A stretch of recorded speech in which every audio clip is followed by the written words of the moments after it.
Hey, what's up everyone? Joe D'Agostino here again, just doing another quick video on my YouTube channel.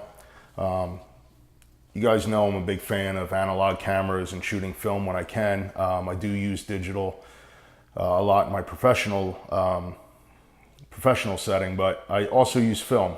I shoot a lot of Pentax 6.7 and probably going to be looking into the Contax 6.45 just because it's the crown jewel for shooting medium format, especially in the wedding industry.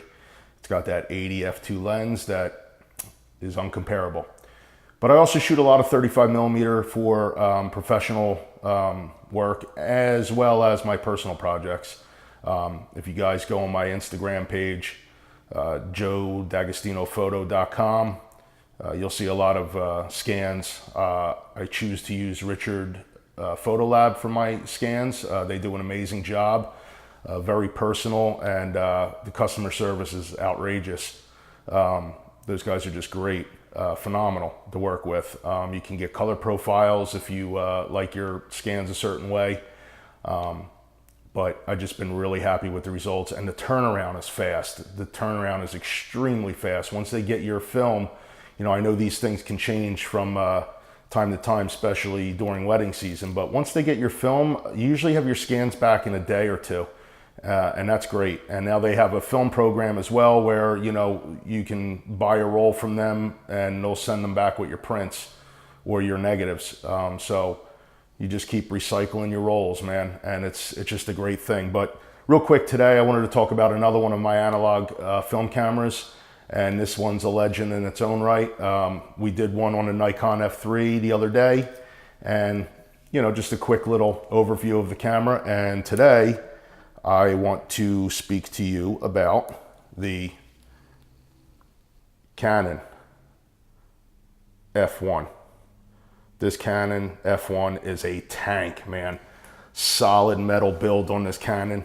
You got your this one here, I have the 55. See if I get my face back in focus here. I got the 55mm f1.2 SSC. Phenomenal lens, looks great wide open, especially with film. When you get digital, it's sharp, but you can get a little bit of a soft halo. But I'll shoot it on, you know, f1.4 or f2 on digital if I adapt it. But on film, it's just amazing, wide open. With this camera here, we're dealing with a 1/2000th shutter, so you can shoot it pretty fast. You know, it's not going to be as fast as some of your other cameras, but 1/2000th of a shutter all the way down to 8 seconds, and then a bulb, and it also syncs. I believe the sync speed is 1/60th. There is a timer on it. There is a stop down lever for your aperture preview. You have exposure compensation. Set your ISO, your film counter, and this thing also has a removable viewfinder, so you can you know, obviously get different viewfinders. Different screens are replaceable. Just a really cool camera, professional camera. This was definitely a flagship camera for them. This is the F1 new. They have an F1, they have an F1, I think, N, and now this is the F1 new. So it's, I think, the final one before they believe they went to the Canon A1 after this. But this has a match needle sort of system for metering. It is a metering system inside. What you'll get is you'll get your aperture displayed with a little circle around it up on a meter bar, and then your meter needle will slice right through the center of that circle to show you exposure. If it's up or down over the meter, then it's a little bit overexposed or underexposed. But we're shooting film. The latitude is huge. You're not really gonna have a problem if you're a little bit overexposed. I wouldn't recommend underexposing with film because your shadows can get a little muddy. But for overexposure, you're gonna be just fine. With this, I have the amazing Hyperion cord camera straps. If you guys don't know about these straps, check out my blog. I did a little write-up on this. I must own 20 of these things. I put them on everything. They're just simple rope straps. They come in different lengths. They also come in a, you can get a wrist strap as well. But these things are just made awesome. They're not a lot of money. The owner is a super guy and just comes out quick. I think they're definitely coming from Europe, overseas. And he's actually, or was, I don't know if he still is, but he was a Fujifilm ex-photographer, and he's got his own strap company. But awesome. But yeah, this camera, man, you guys can get these. I've seen them 150 to 200. I think I paid around 250 for mine. And when I did get it, like most things, I had to send it out for a, sorry, I just hit the self timer on this thing, but you'll hear the shutter. Here it comes. There you go. But I had to send this out to get my times synced up because they were off. But once I got it back, this camera's awesome. Sometimes you will need to send these out for a CLA. But let's hear that shutter again for you guys. Nice mechanical shutter. That's on. Slow this down for you guys. Put it on a 30th. There you go.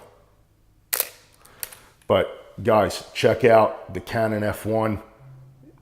Phenomenal results with this system. And I'll probably try to sync up a couple pictures on this video for you guys.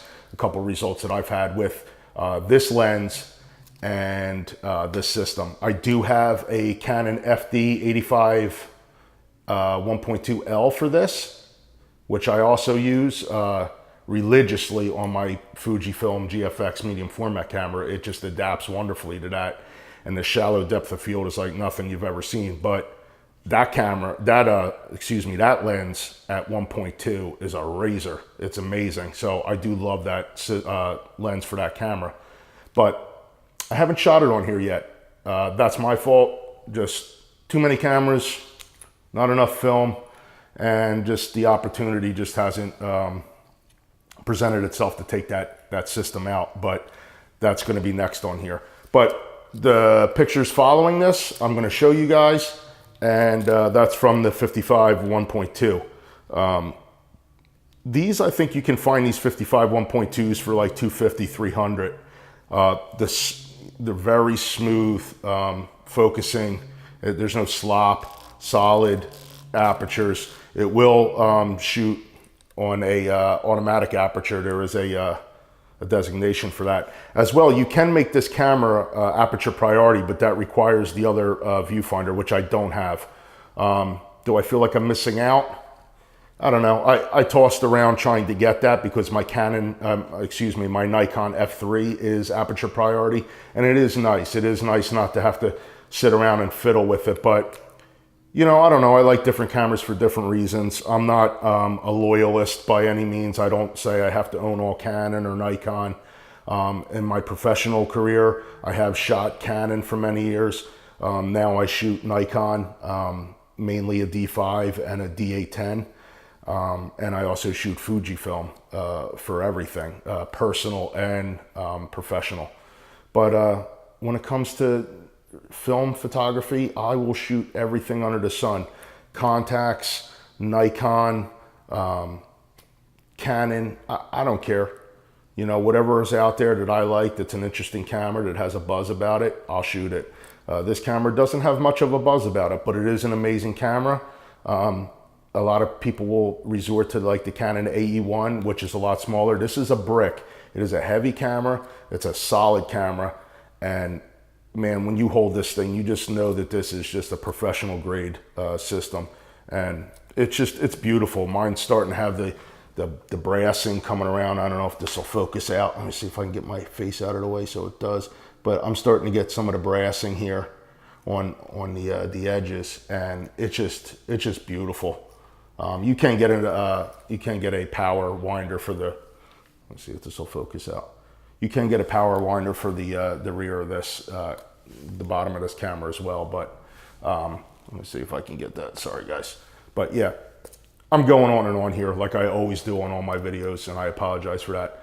I'll show you some examples of this following. But thanks for checking in, guys. As always, check out my Instagram page, Joseph D'Agostino Photo on Instagram. Tons of results, and I always tell you what I'm shooting with and show you examples.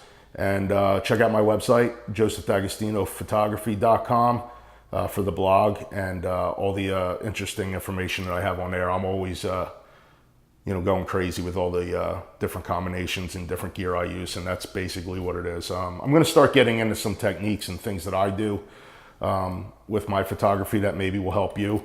But again, go out there, develop your own style, have a good time. Don't worry about anybody else's opinion, and just shoot. And the more you shoot, the better you're going to get. I try to press this button every single day. Have a good time, guys. Thanks for checking in. I'll catch you on the next one. See ya.